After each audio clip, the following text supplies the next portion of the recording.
আসসালামু আলাইকুম রাহমাতুল্লাহি ওয়া বারাকাতু। কেমন আছেন বন্ধুরা? আশা করি আল্লাহর রহমতে সবাই ভালো আছেন। আমি আলহামদুলিল্লাহ বেশ ভালো আছি। তো প্রতিদিনের মতো আবার আপনাদের মাঝে চলে আসলাম নতুন আরেকটি ভিডিও নিয়ে। তো বন্ধুরা, ভিডিওর শুরুতেই আপনাদেরকে আমি আমার দুটো নতুন সদস্যর সাথে পরিচয় করায় দিই। আমি এই দুটা খরগোশ আমি মঙ্গলবারের দিন হাটে থেকে কিনে এনেছিলাম। একেবারে সাদা দপদপ এই দুটো খরগোশ আমাদের বাড়ির নতুন অতিথি।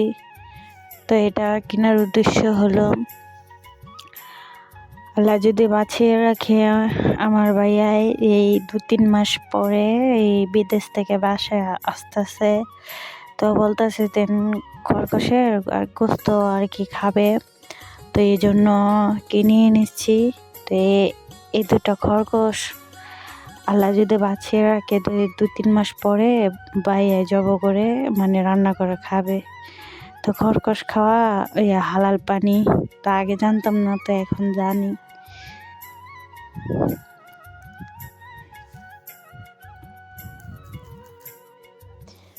তো বন্ধুরা, আমার ভাইয়ের জন্য দোয়া করবেন সবাই, যাতে আল্লাহ যেন সুসালামতে এবং ভালোভাবে সুন্দরভাবে বাংলাদেশে আনায়। ছুটিতে আসতেছে। তো বন্ধুরা, 2-3 মাস আগে খরগোশটা আনা উদ্দেশ্য হলো খরগোশ দুটা যাতে মানে 2-3 মাস আরো সুন্দর করে পেলে ভালো ভালো খাবার খাইয়ে মোটা তাজা যাতে হয় আমার ভাইয়ার জন্য। এই জন্য আগে থেকে দুটো খরগোশ কিনে এনেছি। তো ভাইয়া বাসমতি চাল দিয়ে বিরিয়ানি রান্না করে খাবে। তো এই ভিডিওটা আপনাদের মাঝে শেয়ার করবো ইনশাল্লাহ, আল্লাহ যদি বাঁচিয়ে রাখে। এই তো বন্ধুরা, রান্নার মাঝে চলে আসলাম। আজকে দুপুরে রান্না করব এই লাউ শাক দিয়ে ছোট চিংড়ি মাছের এই মাখা মাখা ঝোল। তো আমাদের এই জাংলার লাউ শাক আমি আগে থেকে পেরে নিয়েছিলাম অফ ক্যামেরায়। তো ভালো করে আমি ধুয়ে কেটে নিয়েছি, সাথে 2টা আলু কেটে নিয়েছি। তো চলুন বন্ধুরা, আমি ছোট চিংড়ি দিয়ে লাউ শাকটা রান্না করি। বন্ধুরা, আমি এই লাউ শাকটা রান্না করার জন্য একটা পেঁয়াজ কেটে নিয়েছি, ধনে পাতা কেটে নিয়েছি, কাঁচামরিচ নিয়েছি, আর এই দেশি চিংড়ি মাছ ফ্রিজ থেকে আমি নামিয়ে নিয়েছি, তো দলা বেঁধে আছে।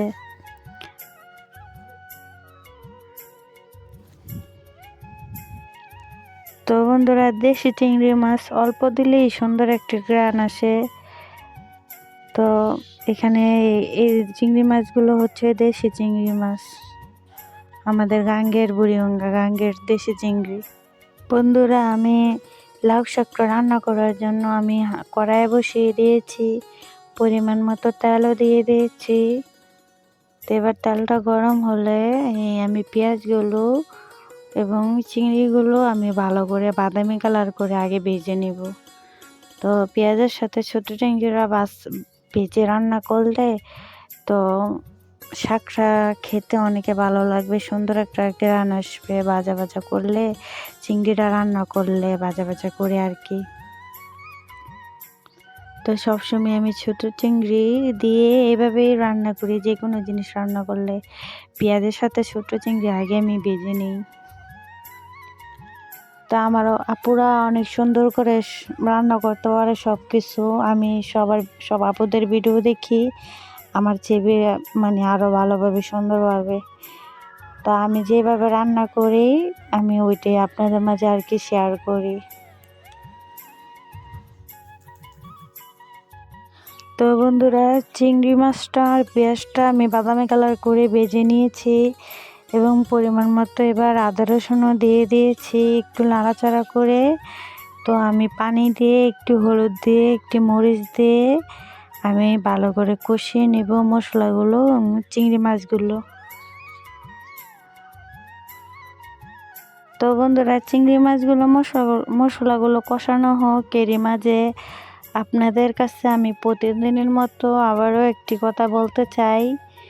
তো যারা যারা ভিডিও দেখতেছেন, ভিডিওর মধ্যে আছেন, যদি ভিডিও দেখতে দেখতে যদি লাইক দিতে ভুলে যান, আমার আপুরা ভাইয়ারা অবশ্যই আপনাদের সুন্দর হাতে একটি লাইক দিয়ে দিবেন প্লিজ। আপনাদের একটি লাইকের কারণে আমার ভিডিওটা সবার কাছে শেয়ার হতে পারে। তো যারা যারা এই কাজটি করেছেন তাদেরকে অসংখ্য অসংখ্য ধন্যবাদ। আর যারা যারা আমার চ্যানেলটাকে সাবস্ক্রাইব করেছেন তাদেরকে অসংখ্য অসংখ্য ধন্যবাদ। আর আমি ইনশাআল্লাহ তাদের পাশে সবসময় থাকবো, যারা যারা আমার চ্যানেলটাকে সাবস্ক্রাইব করেছেন এবং যারা যারা আমাকে সাপোর্ট করতেছেন।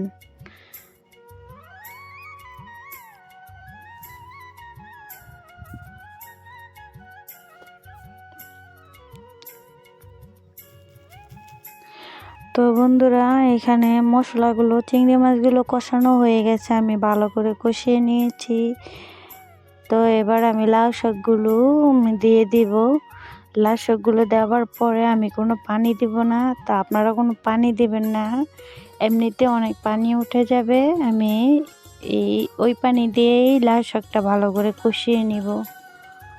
তো বন্ধুরা, আমি লাউ শাকটা আমি ঢাকবো না, আমি সম্পূর্ণ রান্নাটা ঢাকনা ছাড়ে রান্না করব। যদি ঢাকনা দিয়ে রান্না করি তো লাউ শাকের সবুজ কালারটা চলে যাবে। তো ঢাকনা ছাড়া রান্না করলে তো সুন্দর একটি কালার, সবুজ কালারটা আর কি থাকবে। সবসময় বন্ধুরা শাক রান্না করলে ঢাকনা ছাড়া রান্না করবেন, দেখবেন শাকের কালারটা মাশাআল্লাহ সবুজ সবুজ থাকবে, খেতে অনেক ভালো লাগবে।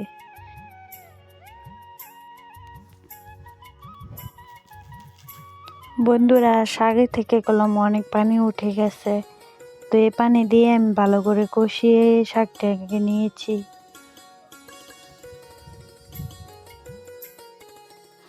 এবার আমি পরিমাণ মতো পানি দিয়ে শাকটাকে আমি ভালো করে রান্না করে নিব। তো বন্ধুরা, কষানোর মধ্যে আমার শাকটা সিদ্ধ হয়ে গেছে, আলুটাও সিদ্ধ হয়ে গেছে। তো শাকটা অনেক কড়া ছিল, ডোকাগুলো খুব মোটা ছিল এবং কড়া ছিল। আমাদের বাড়ির জাংলার এই লাউ গাছগুলো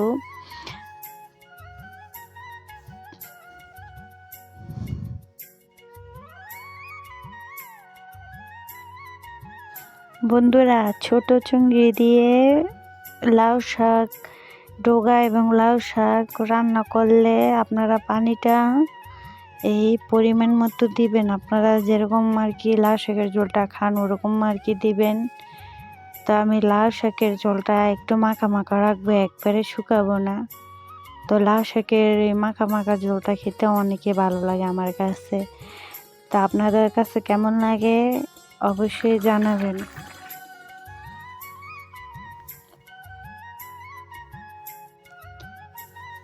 তো বন্ধুরা, আমাদের জাংলার মধ্যে লাউ গাছগুলো অনেকই হয়েছে মাশাআল্লাহ, মোটামুটি অনেক দিন খেতে পারবো আল্লাহ যদি বাঁচিয়ে রাখে।